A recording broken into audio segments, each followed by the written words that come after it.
Thank you. Welcome to day 2 of our workshop. We're going to start the first session a little late. First, we're going to be joined by Rania Antonopoulos, the director of the Gender Equality in the Economy program of the Institute, who's going to announce the Nilüfer Çağatay Scholarship, senior scholar of the Institute. So without further ado, Rania. Good morning, everyone. I just wish that camera could be turned around so I could be seeing you as well as you're seeing me. Well, welcome to the second day of the workshop. It is quite fitting to be dedicating a scholarship to Nilüfer, but also this workshop. It is both its content, that is a continuation in many ways of work she has nurtured. The location was a second home for her for many years. And frankly, the start of the research program on gender at the Levy Economics Institute came through many iterations and conversations that I had with Nilüfer about the importance of having research-based evidence on gender and macroeconomics, gender and the economy in general, located within a research institute that dealt with macroeconomic issues and with, of course, inequalities and poverty, which is exactly the starting point, I would say, of Nilüfer's, in my mind, in my eyes, intellectual contribution to feminist economics. She was deeply concerned and intolerant towards inequalities, class, race, and gender, the intersection of these inequalities that in combination constructed a world she thought we ought to challenge and to change.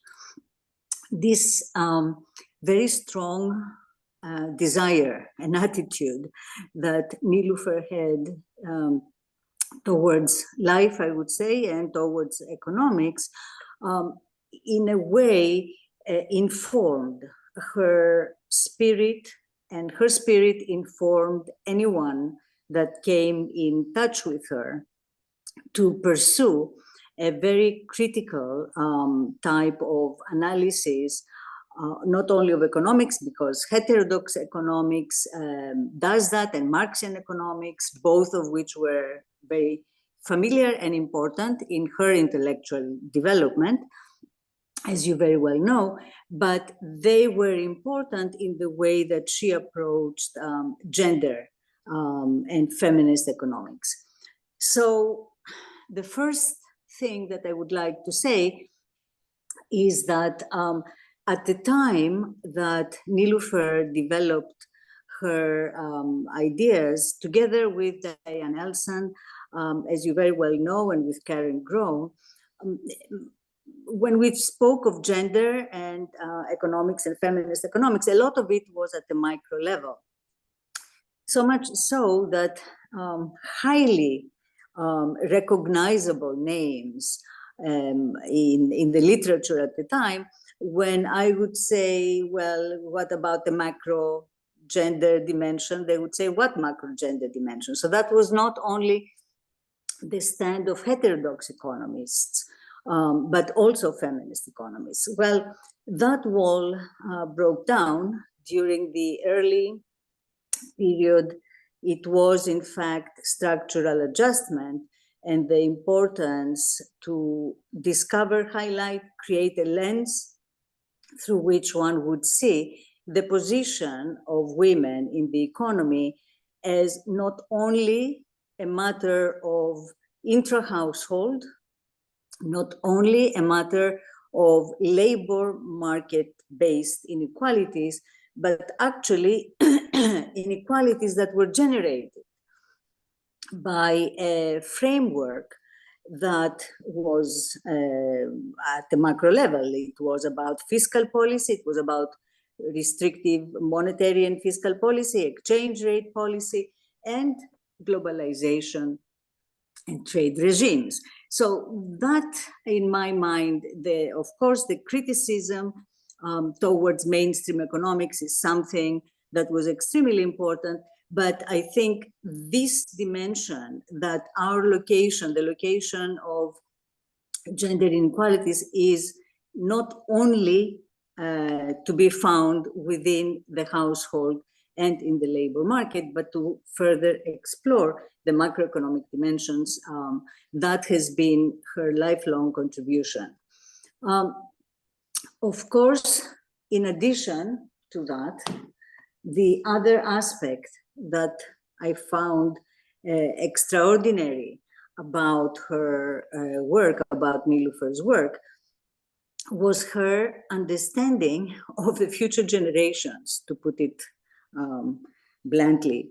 So GEM IWG, as you know, in 1995 produced, together with, as I said, Karen and Diane, the first issue that was produced, extraordinary work of the world development. Then in 2000, there was a second issue. Now, how did we go to the capacity building and knowledge sharing and essentially community, building community? Building community about what?